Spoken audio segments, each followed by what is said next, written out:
غوث اعظم کہنا شرک، وارث پاک کہنا شرک، داتا بخش کہنا شرک۔ چونکہ وارث پاک اللہ ہے، داتا بخش اللہ ہے، غریبوں کو نوازنے والی ذات اللہ کی ہے، فریاد رس اللہ ہے، مشکل کشا اللہ ہے، اس لیے کہ مشکلوں کو ٹالنے والی ذات اللہ کی ہے میرے دوستوں۔ اور پھر وہ اسی طرح ہوائی فائرنگ آپ سے بات نہیں کرتے ہیں، قرآن کا حوالہ بھی پیش کرتے ہیں اور جن جن آیتوں کا انتخاب کرتے ہیں کچھ آیتیں یہ ہیں، الم تعلم ان اللہ لہ ملک السماوات والارض وما لکم من دون اللہ من ولی ولا نصیر، ایک یہ آیت ہے۔ دوسری آیت ہے وانذر به الذین یخافون ان یحشروا الی ربهم لیس لهم من دونه ولی ولا شفیع لعلهم یتقون۔ اس طرح قرآن کی کچھ آیتوں کا انتخاب کرتے ہیں اور کہتے ہیں دیکھو قرآن میں ہے اللہ کے سوا کوئی مددگار نہیں، قرآن میں ہے اللہ کے سوا کوئی فریاد رس نہیں، قرآن میں ہے اللہ کے سوا کوئی حمایتی نہیں، قرآن میں ہے اللہ کے سوا کوئی کارساز نہیں۔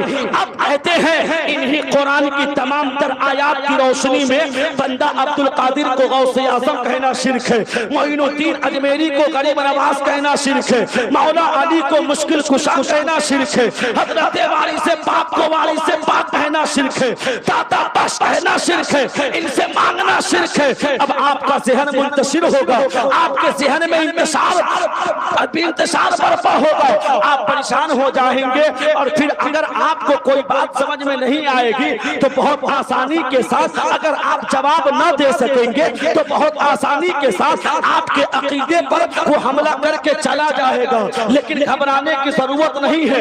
اب بھی علماء اہل سنت موجود ہیں، آؤ ان کی بارگاہ میں اور ان سے پوچھو تو یہ آپ کو بتائیں گے سنو حقیقی معنوں میں مددگار اللہ ہی ہے، فاعل حقیقی اللہ ہی ہے، کارساز اللہ ہی ہے، فریاد رس اللہ ہی ہے، حمایتی اللہ ہی ہے، لیکن جب ہم یہ سب بندوں کی طرف منسوب کرتے ہیں تو معنی مجازی مراد ہوتا ہے، حقیقی نہیں ہوتا ہے۔ کیا بات ہے، سبحان اللہ سبحان اللہ۔ معنی مجازی اور حقیقی، یہ حقیقت اور مجاز کیا ہے؟ کیا ہے حقیقت اور مجاز؟ اللہ نے آپ کو عقل سے نوازا ہے، مجھے امید ہے کہ میں سمجھاؤں گا تو آپ کو ایک ایک بات سمجھ میں آ جائے گی۔ اور جان لیجئے بغیر حقیقت اور مجاز کے عقیدہ مکمل نہیں ہو سکتا، عقیدے کو مکمل کرنے کے لیے حقیقت اور مجاز کی ضرورت ہے۔ اب یہ ہے کیا تو آسانی کے ساتھ سمجھ لیجئے کسی بھی چیز کے کسی بھی شے کے دو حصے ہوتے ہیں۔ مثال کے طور پر گلاس لیجئے یا کوئی اور چیز لیجئے، اس کے دو حصے ہیں، گلاس کا ہی ایک اندرونی حصہ ہے اور ایک باہری حصہ ہے، ہوتا ہے کہ نہیں ہوتا؟ اندرونی حصہ اور ایک باہری حصہ۔ اندرونی حصہ کو حقیقت کہتے ہیں اور باہری حصہ کو مجاز کہتے ہیں۔ کہیے سبحان اللہ۔ میری بات سمجھ میں آ رہی ہے نا؟ سمجھ میں آ رہی کہ نہیں؟ اندرونی حصہ کو حقیقت اور باہری حصہ کو مجاز کہتے ہیں، اور ہم جو بولتے ہیں اسے لفظ کہتے ہیں۔ لفظ کے بھی دو معنی ہیں، ایک ہے حقیقت اور دوسرا ہے مجاز۔ روز مرہ کی گفتگو کو لیجئے تو ہماری گفتگو کا یہ معاملہ ہے کہ کبھی مجاز بول کر حقیقت مراد لیتے ہیں اور کبھی حقیقت بول کر مجاز مراد لیتے ہیں۔ ایسے اس کو اور سہل انداز سے سمجھیے، مثال میں پیش کرتا ہوں۔ جس میں نمک رکھا جاتا ہے اس کو کیا کہتے ہیں؟ کیا کہتے ہیں؟ بولیے بھائی، نمک دانی کہتے ہیں نا۔ جس میں پان رکھا جاتا ہے اس کو کیا کہتے ہیں؟ پاندان کہتے ہیں۔ جس میں سرما رکھا جاتا ہے اس کو کیا کہتے ہیں؟ سرما دانی۔ اب یہ بتائیے کہ مچھردانی کو مچھردانی کیوں کہتے ہیں؟ اللہ نے عقل سے نوازا ہے، عقل والے ہیں، ایجوکیٹڈ لوگ بیٹھے ہیں، سمجھدار لوگ بیٹھے ہیں۔ مچھردانی کو مچھردانی کیوں کہتے ہیں؟ مچھردانی میں کیا مچھر رہتا ہے؟ نہیں، مچھردانی میں تو آدمی سوتے ہیں، تو اصل میں اسے آدمی دانی ہونا چاہیے۔ آپ اسے مچھردانی کہتے ہیں لیکن آدمی دانی ہونا چاہیے۔ حقیقت مجاز کو یہی سے سمجھیے، مچھردانی مجاز ہے، آدمی دانی حقیقت ہے۔ ہماری گفتگو کا معاملہ ہے کہ ہم جب بولتے ہیں مچھردانی تو معنی مجازی میں بولتے ہیں، حقیقی معنی ذہن میں موجود ہوتا ہے کہ یہ آدمی دانی۔ کیا بات ہے، واہ واہ واہ، بہت اچھا۔ یہ ایک مثال